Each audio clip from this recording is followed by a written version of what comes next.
we have a few pronouncements to make regarding our planned 7th of December meeting at the Kamukunji grounds and other matters of national interest.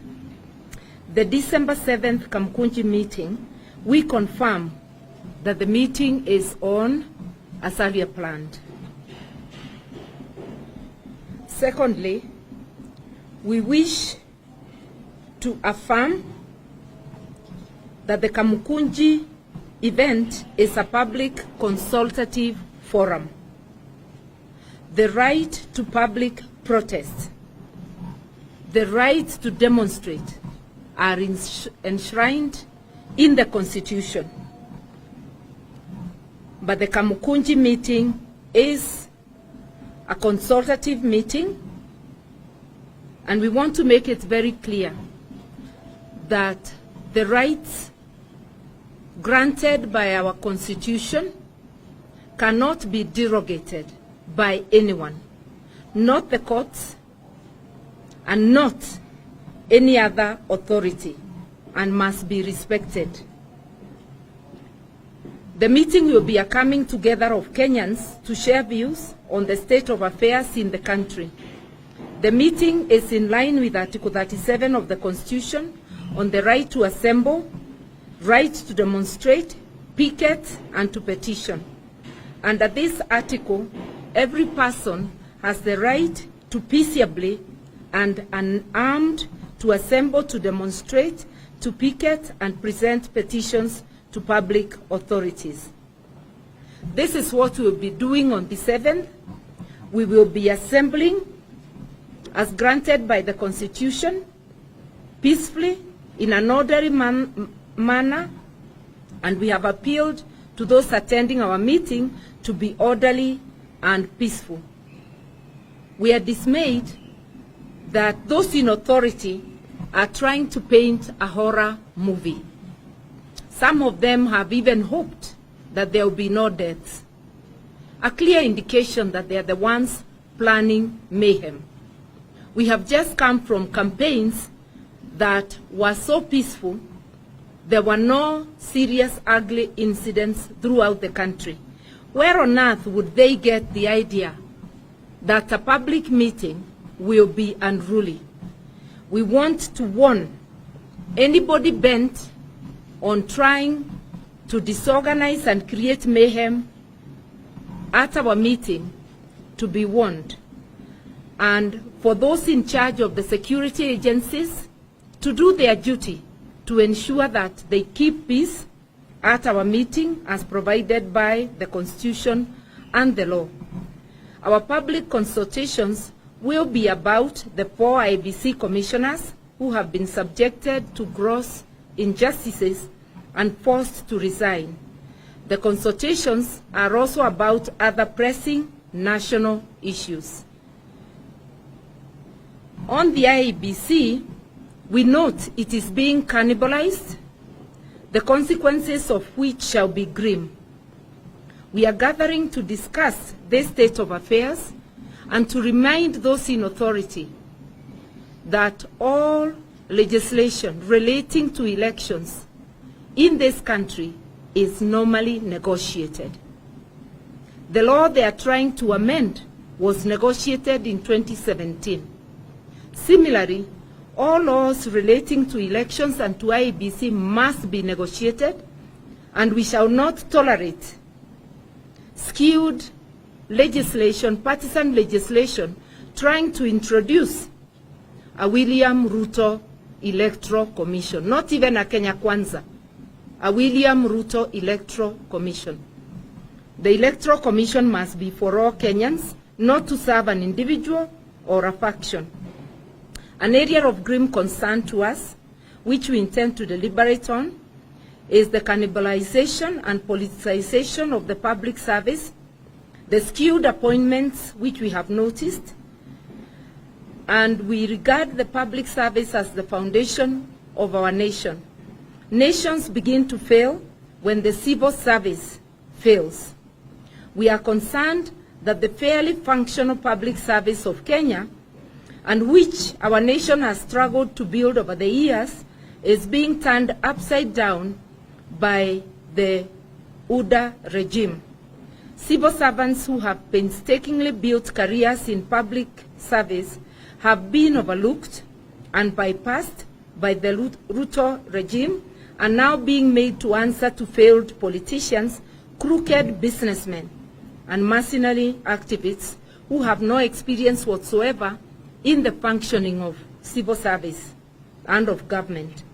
That is what has happened with the appointments, partly of cabinet and of principal secretaries.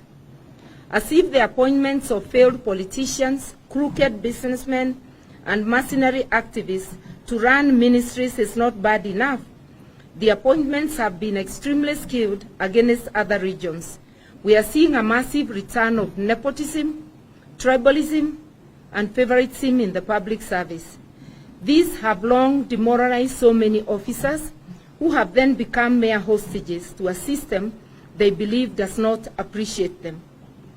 The regime change in 2002 and subsequent regimes strived to professionalize the public service and by and large allowed career civil servants to be in charge. Now, Ruto has turned that upside down. The result is going to be a host of frustrated officers who stay on just to secure pension and who turn to other ways to supplement income. We have always, as a nation, given our civil servants the assurance that if they work hard, maintain a clean record, exercise discipline, nothing will stand between them and rising to the top. Ruto has betrayed them. When a failed politician or mercenary or party activist is suddenly imposed on senior civil servants, like directors and senior assistant secretaries who are looking forward to advancing their careers in public service, we cannot expect such officers to continue being committed to their jobs and to give our nation their all. We want our public service to attract and retain men and women of quality. Public service must have the pace of Kenya. It can't be 2 or 10 communities. It must reflect the pace of Kenya, which is 47 communities. What we have today is unprofessional, skewed, and unacceptable. We want to start a robust conversation on the introduction of genetically modified foods and seeds in our country. We have a responsibility to educate our people about the ill effects of GMO and the corrupt motivations of those trying to introduce them here. Introduction of GMO will turn our farmers into slaves who will not be able to plant without buying from a select number of companies. On the 12th of December, at Jacaranda Gardens, we will have our own celebrations of our independence and our republic. This is the Republic of Kenya, not the republic of an individual or a regime. Our celebrations will therefore be at the Jacaranda Gardens. Ruto and his deputy have a very narrow view of the Republic of Kenya. They do not know where Kenya has come from. They do not know where they want to take it. Ours will be a celebration of patriots. Those who don't like to hear that word, itakuwa ni mkutano wa wazalendo wa Kenya. It will be Jamhuri ya Wazalendo, men and women who have made sacrifices for this country and who know where the country is supposed to go. We are concerned about the very brazen attack on Chapter 6 of our Constitution. Brazen because the accused are being appointed to critical public offices that have immense bearing on whether we grow or stagnate as a country. We are seeing a pattern where people facing serious criminal cases like money laundering, fraud, giving kickbacks, Such people are being appointed to critical positions, including leadership of the very institutions that have taken them to court. Ruto is slowly imposing a mafia state on Kenya. This reign by gangsters is scary and unnerving. It has never been seen in Kenya, even during our past bad days. It has been said jokingly in the past, whereas other countries have a mafia, in Kenya, mafia have a country. This is now officially true. It is clear that despite the outrage of the people of Kenya over the criminal backgrounds of most of the people being appointed to critical public service positions and to government, between the appointees and the president, they are as thick as thieves. Thank you.